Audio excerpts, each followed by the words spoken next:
Our main character called Joe describes how he feels trapped. He is being forced to lose fights on purpose for money. His thoughts distract him, causing him to drive off a cliff. A woman called Yukiko is describing an amazing boxing tournament called Megalonia. It will give the winner an immense amount of glory. A mechanic called Abuhachi has just finished fixing Joe's equipment. He interrupts Joe watching Yukiko on TV to let him know this. Yukiko explains how the tournament is open to every citizen. She is about to reveal the name of the champion, but Joe turns the TV off. Knowing he isn't a citizen, he loses hope in entering the competition.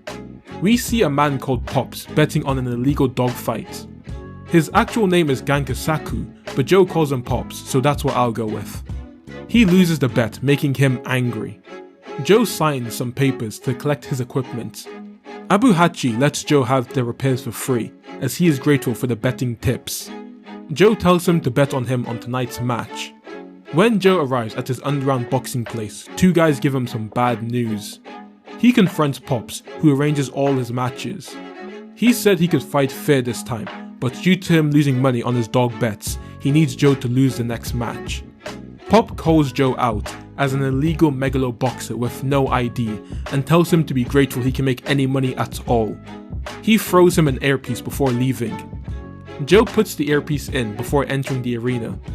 He's wearing an exoskeleton, however it is really low quality. Geto Hachiya is his opponent. The fight begins and Geto starts the match by throwing some strong punches. Joe is in a defensive stance, blocking all of his punches. He counterattacks, sliding past a punch and hits him with a 1-2 punch before going in for a game-ending uppercut. However, he stops and the bell goes off. During the break, Joe complains to Pops how he could have ended the match in the first round if it wasn't fixed. The second round begins, and Joe is forced to take a defensive position again. With 1 minute left, Pop tells Joe to throw the match now. So, he lets his guard down, allowing Geto to land a knockout hit. Later, we can see Pops using the money to pay his debts. Angry about the match, Joe goes for a ride on his motorcycle. Yukiko is talking to a man called Yuri. She walks into the middle of the road, and Joe almost crashes into her. He has to turn his bike aggressively to not hit her, causing him to fall off. Yuri sees Joe's boxing equipment and Yukiko goes to check up on Joe. She gives him her business card to pay for the damages. Joe is too prideful and rejects this. Out of anger, he insults her tournament, which causes Yuri to stand up for her. They get into a fighting position, but before anything happens, Yukiko calls Yuri to stand down. He walks away and Joe makes fun of him. Abuhachi fixes his bike again, and Joe apologizes to him about losing the match he told him to bet on. He tells a story about his ex-wife calling him too trusting. In the ring again, he is happy as he is finally allowed to fight seriously today. Pops tells him that today is a special fight, hence why it's not fixed. His opponent walks out and Joe remembers him. The fighter is Yuri. Pops reveals to Joe that this is the Megalo Box champion. Joe doesn't care about this. Joe walks up and taunts him. Worried for Joe, Pops tries to cancel the fight. However, Joe punches him out of the ring and throws him in the earpiece, determined to fight fairly. Nothing else in the way, the two get ready to fight. The match begins and Joe throws many punches but misses them all. Yuri counters and Joe manages to block it, but it still leaves a cut on Joe's face. Yuri proposes to Joe that he would only fight with his left arm to make the fight more fair. Joe throws another punch and misses. Yuri counterattacks and lands a clean hit on his face. Joe breaks his defense, leaving him wide open, but Yuri is too quick and lands a devastating hit on him. This knocks him to the ground. Joe gets up after 7 seconds left on the 10-second knockout timer. Yuri has a smug look. Joe goes in and dodges one of Yuri's attacks. He counters, aiming for his head. However, Yuri breaks his handicap, using his right arm to block the attack. If it had landed, he would have knocked out Yuri. Yuri now locks in, using both arms again. Yuri looks like he's about to hit his stomach, but he faked it. This weakens Joe's defense, allowing Yuri to hit a headshot, knocking him to the ground again. The 10-second timer runs out, meaning Yuri won the match by knockout. Yuri is about to leave, but Joe finally gets up and tries to continue the fight. Yuri refuses to fight anymore in Joe's ring. He tells him that if he wants a rematch, he will have to come to him. Joe drives out to a quiet area and begins shadow boxing. Knowing there is more to boxing than fixed matches, he is now motivated. We see Yukiko telling Yuri off for fighting without her permission. She tells him that her exoskeleton is too valuable to her company to be doing random fights. The next day, Joe approaches Pops. He wants to enter Megalonia so he can rematch Yuri. Pops tells him it's not possible, as he needs an ID and to be ranked top 4 in the country. He hands him an earpiece and tells him to lock in on today's fight. In the ring, Pops notices that Joe took out the earpiece. Joe then walks up to his opponent and knocks him out in one punch. This gets Pops in trouble with the higher-ups. On his knees, he begs for forgiveness. Unforgiving, the gangsters tell him to cut out his last eye as punishment. Desperate, he proposes that Joe can fight in the Grand Megalonia Box tournament to pay back the money he owes. Pops tells Joe that he needs to enter Megalonia and win as well. This is like music to Joe's ears. In a sketchy room, the duo are now forging a fake ID. This is where he names himself Joe.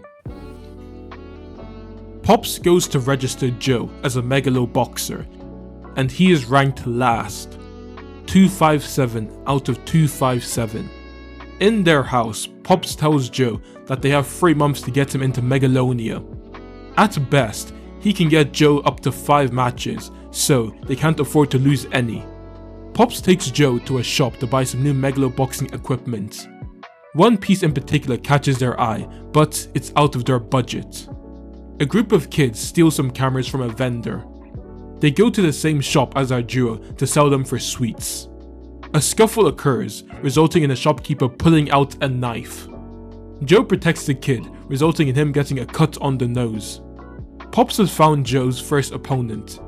His name is Man-Eater, and he is known for fighting dirty. Their fight is scheduled in 5 days, so Pops and Joe begins to spar to practice. The kids from before follow them to the gym. The kid says Joe needs better gear to win any fights. He also asks Joe to take him to Megalonia with him, but Joe rejects this, causing the kid to run off. The kid breaks into the shop from before. A day before the fight, Joe's equipment blows up in flames. The kid's friends bring Joe and Pop's stolen equipment, but we can see one of the kids was caught. He is being beaten up for the theft. Joe breaks in to save the kid. He reveals he's wearing the stolen equipment and starts to fight with the guard. Joe is winning initially until the gear malfunctions. It fully breaks off, leaving Joe defenseless. But instead of running away, Joe stands his ground.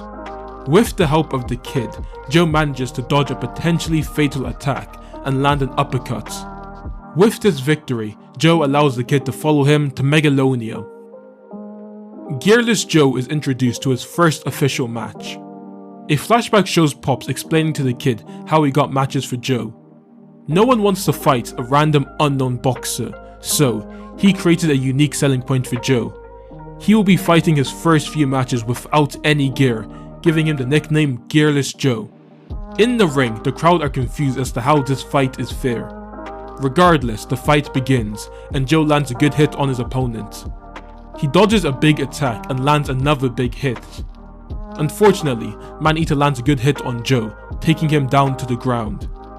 Joe almost gets knocked out, but manages to get up after 8 seconds.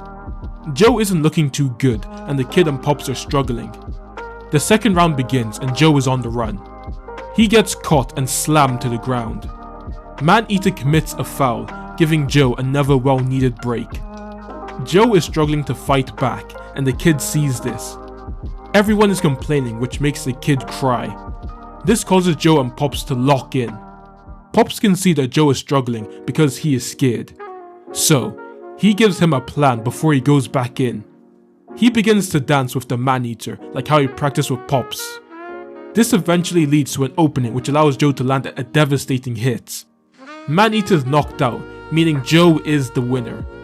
Joe defeats his next opponent, revealing his new rank to be 139 out of 257. We can see the trio studying, eating and prepping together. Joe wins another match, boosting his rank up to 102 out of 257. We see Pops meeting up with an old friend for Joe's 4th fight. The friend has someone who is rank 17 who really wants to fight Joe. The fighter walks in, shocking Pops. A flashback shows a man in a war. His name is Aragaki. He follows a butterfly to a dead body, which was a trap, as an explosive blows up. It turns out that they used to work together until he was drafted for the war. Initially thinking Aragaki is here on good terms, Pops is shocked as he reveals he wants to ruin Joe's career. Back at the house, Joe is annoyed that Pops thinks the fight is a bad idea. Aragaki lost both of his legs due to the explosion and is still one of the strongest fighters. There are pictures of his previous opponents and they were all left in horrible conditions after their fight with him. Joe finds and speaks to Aragaki himself. He reveals to Joe that he wants to destroy him because he took his place in Pops' eyes. He is fueled by jealousy and hate. Both fighters are now in the ring and the fight begins. Joe is hit by an overwhelming amount of punches before falling to the ground. He gets back up only to get hit with another much larger punch, knocking him to the ground again. Joe gets back up with 2 seconds remaining. The fight continues and Joe is getting pushed up against the ropes. Joe is about to get hit with a devastating blow, but the bell saves him. Joe tries to lock in after the break, but he's knocked to the ground quickly. He gets back up and goes at it again. He taunts him, resulting in Aragaki knocking him to the ground once more. But Joe rises again. He batters Joe, but Joe finds an opening, allowing him to counterattack. He is knocked to the ground, but he rises with 2 seconds to spare. They are now evenly matched, and Joe keeps finding openings to land hits on Aragaki. Both are taking and receiving hits. The fight looks evenly matched. During their break, Aragaki whispers something to his coach. They then forfeit the match, leaving Joe as the winner. Pops visits Aragaki after the match, and it's revealed that his injuries were getting worse. On TV, Yukiko introduces another Megalonia fighter called Glenn. The media talks about Gearless Joe, which annoys him, as Joe took away his fame. Yukiko's brother, Miko, is fighting for a spot in Megalonia. He wins the fight with ease, but before he accepts his position, he looks to the camera and challenges Gearless Joe to a fight. Excited with the chance to fight in the Megalonia tournament, Joe is eager to begin training, but Joe has too many injuries to start training right now. After some time, Joe's injuries are healing, allowing him to begin training again. On their way to enter the ring, Miko stops them. He tells them he knows Joe is using a fake ID and tells him to forfeit the match or else. Angered, Joe tries to attack Miko, but Pops punches Joe, knocking him out. This results in them missing the match, making Joe lose the chance to fight in Megalonia. When Joe wakes up, he is angry at Pops. But Pops explains that he knows Miko is hiding something that they can use to win against him. They spoke to the gangster and realized that Miko didn't actually know for sure that Joe's ID was fake. Miko was scared to fight Joe, as his equipment only works properly against other people who are using equipment. With this information, Pops goes to Yukiko for a rematch. She rejects this and traps him in a room. Before they make the final decision to who is fighting in Megalonia, Joe rides his bike in to interrupt. This grand gesture convinces Yukiko to give Joe another chance to fight for the chance to be in Megalonia. The fight begins and Miko has the upper hand. Joe is knocked to the ground, having not landed a single hit yet. He gets back up and remembers the training he had with Pops. Unfortunately, as Joe starts to land some hits, Miko's gear adapts, leading to Joe getting knocked down again. The round is over and it is looking bad for Joe. In the next round, Joe is still getting knocked around. He is literally beaten out of the ring. Unfazed, he climbs back in to only get thrown to the ground again. Joe locks in and starts to fight without his guard up. He dodges his attacks easily now. The round ends and now Joe knows how to counter Miko. He understands it now. Due to his equipment having an auto fight mode, Joe needs to make unexpected moves to trick it. Miko rushes Joe to go for the final blow. Joe fakes an attack, allowing him to land a game-ending uppercut. Joe wins the match by knockout. This means Joe is given the final spot in Megalonia. He taunts Yuri, as he is now getting close to getting his rematch. Later that night, whilst everyone is celebrating, Pops meets up with the gangster. They have a discussion that appears to be bad news for Joe. Joe stumbles upon the conversation, forcing Pops to come clean. 3 months ago, when the gangsters were threatening him, Pops was forced to make Joe throw his matches at Megalonia. He hands Joe the same earpiece he always uses to throw matches. Angered, he punches Pops and drops the earpiece before breaking it. Joe rides off in anger. The gangster warns Pops that if they don't throw the match, then he will kill Joe, him, and the kid. The next day, Pops takes the kid to live with Yukiko to keep him safe. The first fight in Megalonia is beginning. We have Pepe, the spider, versus King of Kings, Yuri. The glazing is crazy. The match begins and Pepe is doing really well. He has great footwork and long-reaching punches. In the second round, they seem to be evenly matched until Yuri locks in. Yuri lands a devastating uppercut, followed by a left hook, knocking him to the ground. Yuri wins by knockouts. The second fight is about to begin. Glenn Burrows versus Gearless Joe. However, this time Joe isn't gearless, which surprises the crowd. Pops tells Joe to throw the match in the third round. The fight begins and they are evenly matched. However, it appears that Joe is holding back. In the second round, Joe starts taking some hits, resulting in his equipment breaking. However, he lands good hits in before the end of the second round. Pops reassures Joe that this will be the last fight he needs to throw, but the gangster changes his mind, saying that they'll be working for him forever. Glenn lands a knockout hit on Joe. Whilst Joe is on the floor, Yuri taunts him. Pops also encourages Joe to not throw the match anymore. Freed, Joe gets up and takes off his equipment, including the earpiece. Locked in, Joe begins to easily beat Glenn. He lands a devastating left hook, knocking Glenn out. Pops is now getting jumped by the gangsters. When Joe and the kid arrives to check up on Pops, it is too late. The gangsters have already taken out his only eye. Yuri tells Yukiko that he wants to fight Gearless Joe, gearless as well, which shocks her. He goes to Miko, who is now living in a remote cottage. Miko has the tools to remove his equipment, and he agrees to do it.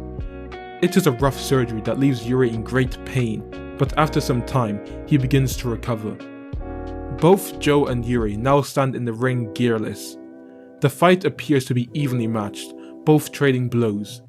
Later on, Yuri dodges an attack and lands a big hit on Joe. He gets back up with 2 seconds before knockouts. He is knocked down again in the same manner.